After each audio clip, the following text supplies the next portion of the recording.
So how far is the production of knowledge determined by methodologies? And we have the privilege of discussing this in AoK history and one other AoK of our choosing. Now, one of the command terms here is to what extent. So we're going to have to show the degree of extent of agreement or disagreement in our answer.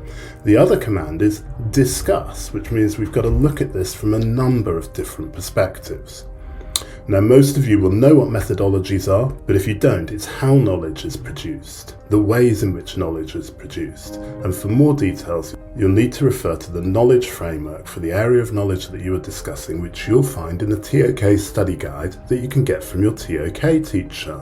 Now, any of the ToK concepts can be applied to this question. The concepts that I'm interested in are explanation, interpretation, and evidence, but you should pick the ones that resonate with you. In the interest of brevity, rather than going into great detail on the many sub-questions arising from this prescribed title, I'll just start you with the thought that if it's not methodology that determines the knowledge, then what else could it be? Another, possibly more sophisticated way of looking at this question is to see it in terms of interpretation. How accurately does the methodology of knowledge production interpret the external world? I'll just hang there for a second, because that's a pretty big question. How accurately does the methodology of knowledge production interpret the external world? Whoa, mind-blowing. Now, we're directed to AoK history, but we have a free choice for the second AoK. You should choose an AoK that you're interested in and that you feel confident discussing the knowledge production methodologies of. I'm going to choose AoK Natural Sciences, but please do not feel that you've got to do the same.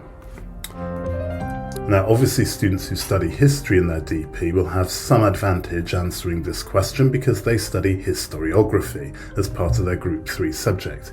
However, even if you don't study history, the many issues surrounding historical methodologies are readily available from many sources on this matter.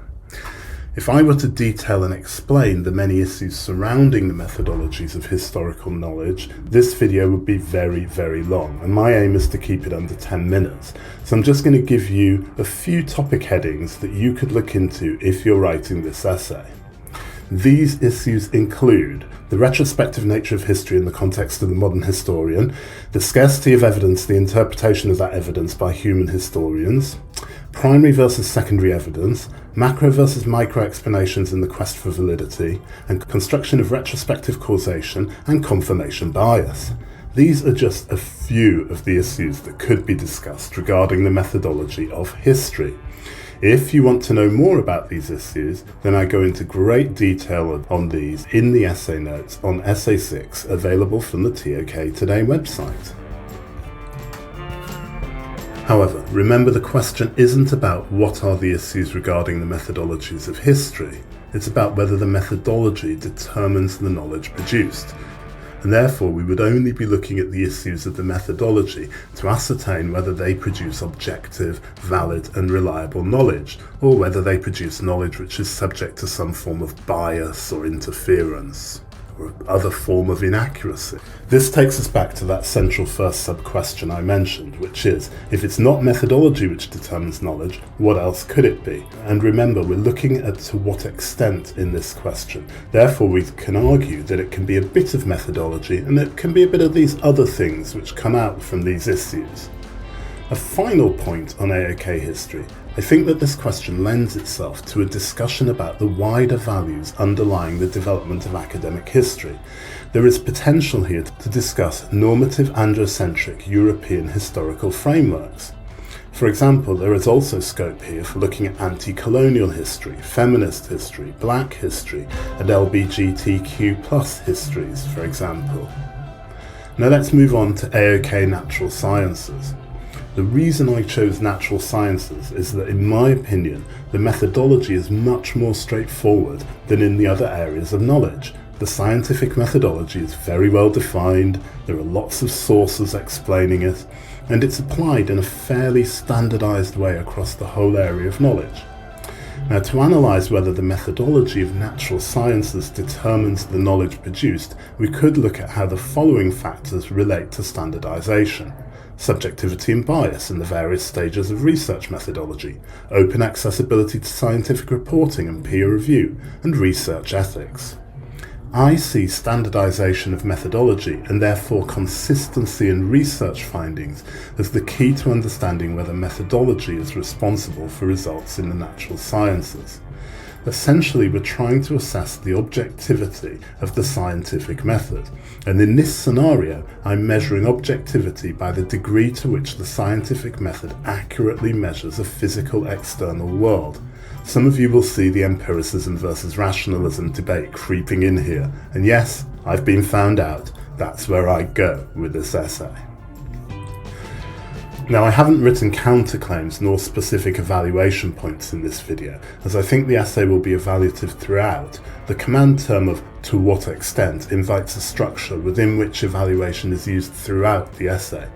Now, if you use the Peel paragraph structure, you will write an essay which is both organised and analytical. A few closing thoughts. The essay could also be approached by looking at the purpose of knowledge production. That's the reasons why the knowledge is produced may determine the extent to which the methodology of production influences the knowledge which is produced. You could also look at the type of knowledge produced, the inherent characteristics or qualities of that knowledge. Arguably, different types of knowledge are determined by their methodology of production to differing degrees. One of my best ToK students last year asked me, how can knowledge have a quality? What a brilliant knowledge question, and maybe a title for an essay in future years. You could also look at the interpretation of the knowledge by the knower. Different knowers will interpret knowledge in different ways, which will change the judgment as to the role of methodological influence on the area of knowledge.